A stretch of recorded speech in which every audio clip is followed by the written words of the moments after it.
رحمان اور رحیم میں فرق کیا ہے؟ اس کے متعلق اہل علم کچھ طرح سے کچھ پہلوؤں سے ان دونوں کے درمیان فرق کرتے ہیں۔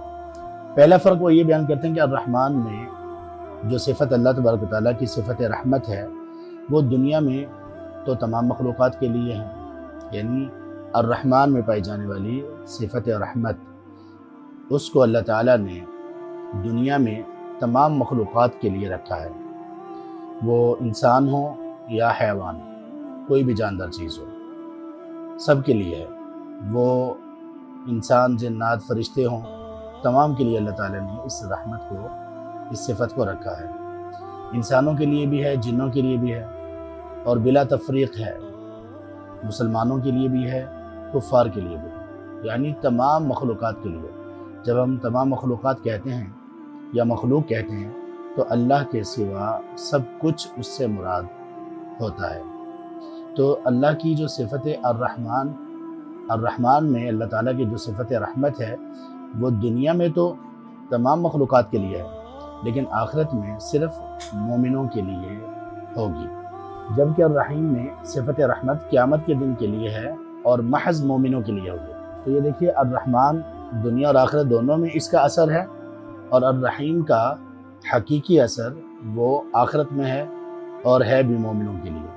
تو اس سے بھی پتہ چلا کہ الرحمن میں جو صفت رحمت ہے اس کا مبالغہ نسبتاً زیادہ ہے الرحیم کی نسبت۔ یہ ایک فرق ہے، یہ ایک پہلو سے فرق ہے۔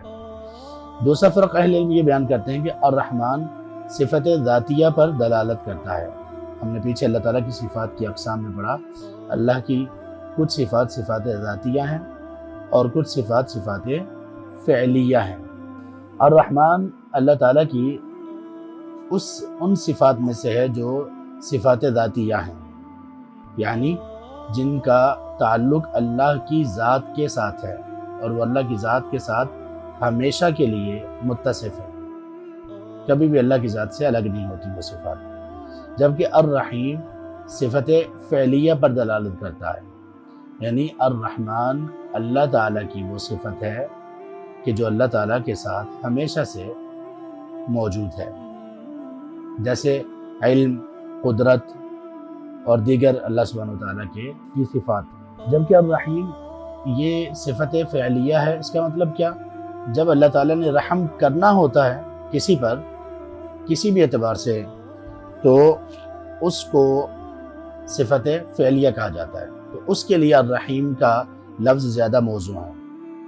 قرآن کریم میں یہی سبب ہے کہ قرآن کریم میں کہیں بھی لفظ رحمان کی نسبت لوگوں کی طرف نہیں کی گئی، جبکہ لفظ رحیم کی نسبت لوگوں کی طرف کی گئی ہے۔ الرحمن کی نسبت لوگوں کی طرف نہیں کی گئی، لیکن الرحیم کی نسبت لوگوں کی طرف کی گئی ہے۔ اس کا مطلب کیا ہے؟ مثال سے ابھی واضح ہو جائے گا۔ دیکھیے سورۃ الاحزاب میں آیت 43 میں اللہ تعالیٰ کا ارشاد ہے، وَكَانَ بِالْمُؤْمِنِينَ رَحِيمًا، اللہ مومنوں پر رحیم ہے۔ یہاں رحمت کی نسبت مومنوں کے ساتھ ہے، رحمت مومنوں کے ساتھ منسوب، مومنوں کی طرف منسوب کی گئی کہ اللہ مومنوں پر رحم کرنے والے ہیں۔ اِنَّهُ بِهِمْ رَءُوفٌ الرحیم، بلا شبہ اللہ تبارک و تعالیٰ ان پر انتہائی مہربان، انتہائی شفیق اور بڑا رحم کرنے والے ہیں۔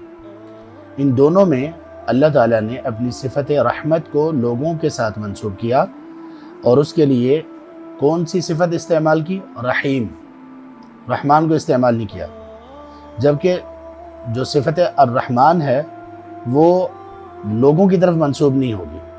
الرحمن الرحیم، الرحمن علم القرآن، الرحمن علی العرش استوى، تو اس کو یہ نہیں کہا جائے گا الرحمن بالمؤمنین یا بالمؤمنین الرحمن، ایسا نہیں ہوگا کہ وہ مومنوں پر رحمان ہے، نہیں، یہ کہا مومنوں پر رحیم ہے، وہ لوگوں کے ساتھ رحیم ہے۔ تو یہ ایک فرق ہے۔